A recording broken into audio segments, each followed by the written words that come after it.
गांव के कोने पर एक पुराना नीम का पेड़ खड़ा था। उसी पेड़ के नीचे रघु रोज सुबह अपना छोटा सा दाल चावल का ठेला लगाता था। ठेले पर एक बड़ा भगोना दाल का, एक भगोना चावल का और 2-4 कटोरियां। दिन भर मुश्किल से 5-6 ग्राहक आते थे। उस दिन भी धूप तेज थी। रघु अपने ठेले के पास बैठा सोच रहा था कि आज फिर कितना कम धंधा हुआ।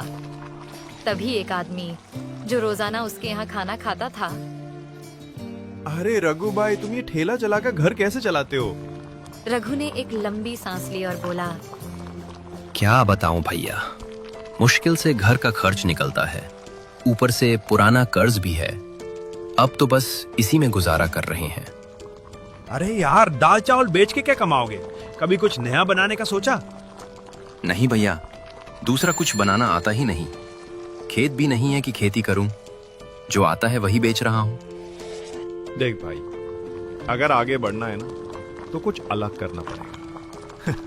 लोग नए स्वाद के पीछे जाते हैं। ये कहकर वो चला गया। रघु की आंखों में सोच के बादल छा गए। सच कह रहा था वो। आखिर क्या बनाऊं जो लोग पसंद करें और अच्छा दाम भी मिले। उसी समय एक महिला अपने छोटे बेटे का हाथ पकड़ कर आई। चल बेटा, दाल चावल खा लेते। नहीं माँ, मुझे दाल चावल नहीं चाहिए, मुझे बिरयानी खानी है। बेटा मुंह बिगाड़ते हुए बोला, बेटा यहाँ बिरयानी नहीं मिलती और वो बहुत महंगी भी होती है। चल दाल चावल खा ले। नहीं, मुझे नहीं खाना। महिला ने मजबूरी में ठेला छोड़ दिया और बेटे को लेकर चली गई। रघु ये सब चुपचाप देख रहा था। उसके मन में एक बिजली सी कौंधी। बिरयानी, हाँ, लोग बिरयानी पसंद करते हैं, महंगी भी है, शायद यही बिके। शाम को जब रघु ने ठेला समेटा और घर पहुंचा तो उसका चेहरा उम्मीद से चमक रहा था। कमला, उसने अपनी पत्नी को आवाज दी।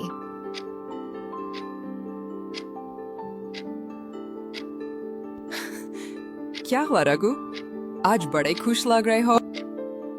सोच रहा हूँ कल से ठेले पर बिरयानी बेचें, लोग पसंद भी करेंगे और मुनाफा भी अच्छा होगा। कमला चौंक गई। बिरयानी? लेकिन बनाएगा कौन? मुझे तो नहीं आती। रघु कुछ पल सोचता रहा, फिर बोला, सलीम को क्यों ना पूछूं? वो होटल में काम करता है, उसे तो बिरयानी बनानी आती होगी। वो जरूर सिखा देगा। कमला हंस दी। ठीक है, पूछ लेना। अगर सच में सीख गए तो हो सकता है हमारी किस्मत बदल जाए। रघु के चेहरे पर उम्मीद की किरण चमक उठी। उस रात वो देर तक बैठा तारों को देखता रहा और मन ही मन ठान चुका था, कल से जिंदगी बदलनी है, किसी भी कीमत पर।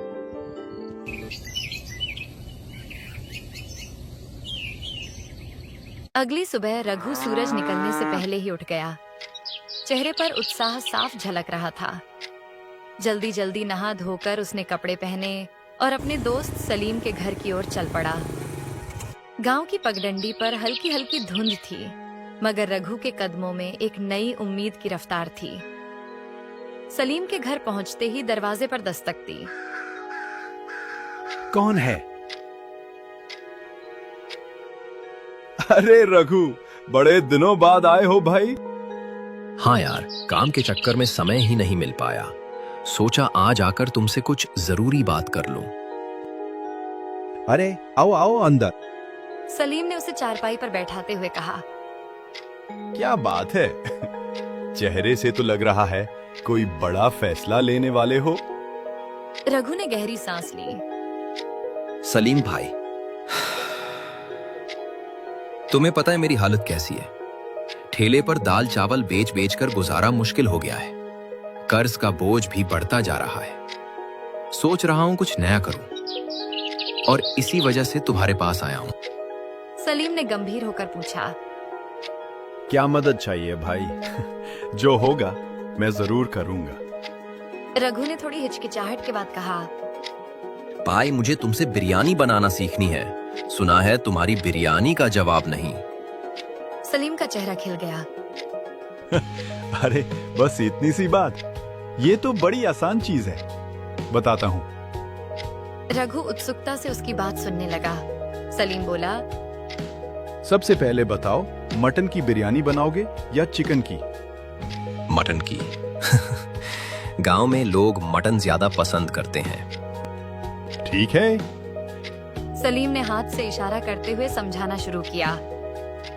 तो सबसे पहले मटन को अच्छे से धो लेना, फिर उसमें दही, लाल मिर्च पाउडर, खड़े मसाले, तेल, हरी धनिया और पुदीना डालकर अच्छी तरह मिक्स कर दो।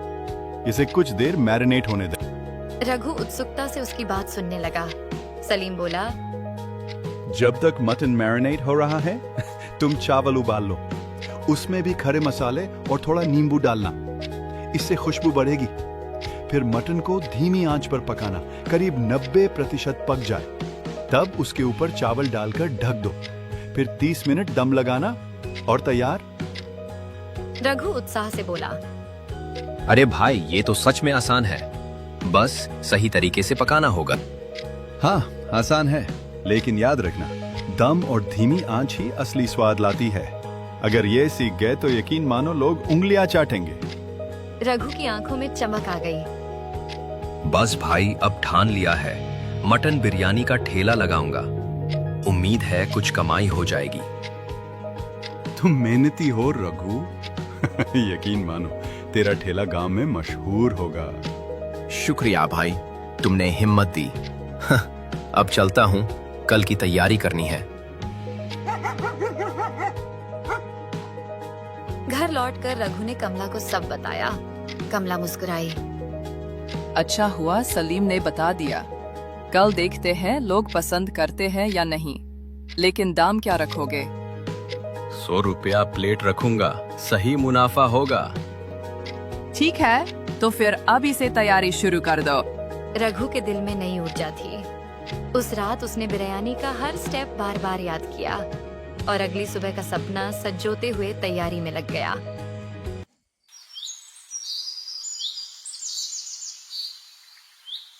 सुबह होते ही रघु ने जल्दी जल्दी नहा धोकर काम शुरू कर दिया। उसके चेहरे पर अब पहले जैसी थकान नहीं, बल्कि उम्मीद की चमक थी। उसने ताजा मटन अच्छे से धोया और सलीम की बताई रेसिपी याद करते हुए उसमें दही, लाल मिर्च पाउडर, खड़े मसाले, पुदीना और हरा धनिया डालकर प्यार से मसालों में लपेट दिया। कामला, देखना, आज गांव में ऐसा स्वाद फैलेगा कि लोग खुद चल कर आएंगे। हाँ, भगवान करे आज तेरा ठेला लोगों की पसंद बन जाए।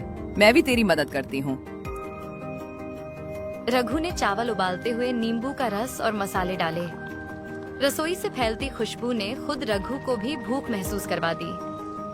बड़े बड़े हांडों में बिरयानी भरकर उसने ठेला सजाया और गांव के मुख्य चौराहे पर पहुंच गया। जैसे ही बिरयानी का पहला दम खुला, उसकी खुशबू चारों ओर फैल गई। राह चलते लोग रुककर देखने लगे। तभी कल वाली महिला और उसका छोटा बेटा वहां से गुजरे। माँ, देखो देखो, यहाँ मटन बिरयानी है। बच्चा उछलते हुए बोला। महिला चौंक गई। अरे हाँ, यहाँ बिरयानी, वो भी मटन की। चलो आज खाते हैं। दोनों ठेले के पास पहुँचे। भैया, क्या सच में बिरयानी है? हाँ दीदी, आज स्पेशल मटन बिरयानी है। एक बार खाकर देखिए, उंगलियां चाटते रह जाएंगी। अच्छा, कितने की प्लेट है? बस 100 रुपए की एक प्लेट और उसमें 2 बड़े मटन के पीसेस मिलेंगे। रघु ने प्यार से एक प्लेट परोसी। महिला और बेटा जैसे ही खाने लगे, उनके चेहरे खिल उठे। अरे भाई, ये तो कमाल की बिरयानी है। महिला ने चौंक कर कहा। बेटा खुशी से बोला, माँ, ये तो रेस्टोरेंट से भी अच्छी है। एक प्लेट और दे दो। महिला हंसते हुए बोली। रघु के दिल में खुशी की लहर दौड़ गई। उसने तुरंत दूसरी प्लेट बना दी। महिला ने खाते खाते कहा, भैया, अब दाल चावल मत बनाना, तुम्हारी मटन बिरयानी तो लाजवाब है। इसी बीच 2 बुजुर्ग आदमी ठेले के पास आए। अरे रघु, आज क्या मटन का जायका खिला रहे हो सबको? एक ने हंसते हुए पूछा। रघु बोला, काका, सिर्फ मटन नहीं, मटन बिरयानी है। लीजिए, चखिए। वाह, मेरी तो पसंदीदा डिश है। 2 प्लेट लगाओ। जैसे ही बुजुर्गों ने पहला निवाला लिया, एक ने उंगलियां चाटते हुए कहा, भाई क्या बात है, ये तो सच में लाजवाब बनी है। और ये मटन इतना मुलायम कि मुंह में ही घुल रहा है। मसालों का स्वाद तो गजब है। धन्यवाद काका, आपकी दुआ से ही तो ये सब है। धीरे धीरे ठेले पर भीड़ बढ़ने लगी। लोग खुशबू से खींचे चले आ रहे थे। शाम तक बिरयानी का एक भी दाना बाकी नहीं बचा। रघु ने खाली हांडों को देखकर चैन की सांस ली और खुशी से घर लौट आया। कमला, उसने दरवाजे पर कदम रखते ही आवाज दी, आज तो चमत्कार हो गया। एक दिन में उतनी कमाई हुई जितनी महीने भर में नहीं होती थी। कमला खुशी से बोली, सच? वाह भगवान, अब तो हमारा सारा कर्ज उतर जाएगा। तेरा ठेला मशहूर हो गया रघु। रघु ने गहरी सांस ली और कहा, हाँ कमला, आज लगा कि मेहनत और सही सोच से जिंदगी सच में बदल सकती है। उस रात रघु और कमला के चेहरे पर संतोष की मुस्कान थी। घर में खुशबू बिरयानी की नहीं, सपनों के सच होने की थी। अगले दिन रघु ठेला लेकर उसी जगह पहुंचा। ठेले के पास पहले से ही ग्राहकों की लाइन लगी थी। तभी सलीम वहां आया और मुस्कुराकर बोला, अरे रघु, तुमने तो मुझे भी पीछे छोड़ दिया। पूरी बिरयानी की खुशबू गांव में फैल गई है। रघु हंसते हुए बोला, अरे यार, पहले खुद खा तो लो, फिर बताना कैसी है। सलीम ने सिर हिलाया। खाने की जरूरत नहीं। लोगों की तारीफें सुनकर ही पता चल गया है कि तूने कमाल कर दिया है। रघु भावुक होकर बोला, भाई, ये सब तेरी वजह से हुआ है। तूने मुझे रास्ता दिखाया। तेरे इस एहसान को मैं जिंदगी भर नहीं भूलूंगा।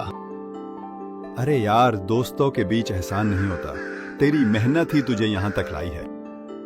धीरे धीरे रघु की बिरयानी का ठेला गांव में मशहूर हो गया। अब वो सिर्फ ठेले वाला नहीं, सबकी पसंदीदा बिरयानी वाला रघु बन चुका था। गरीबी और कर्ज की जगह उसके घर में अब खुशियां और तरक्की की खुशबू फैल चुकी थी।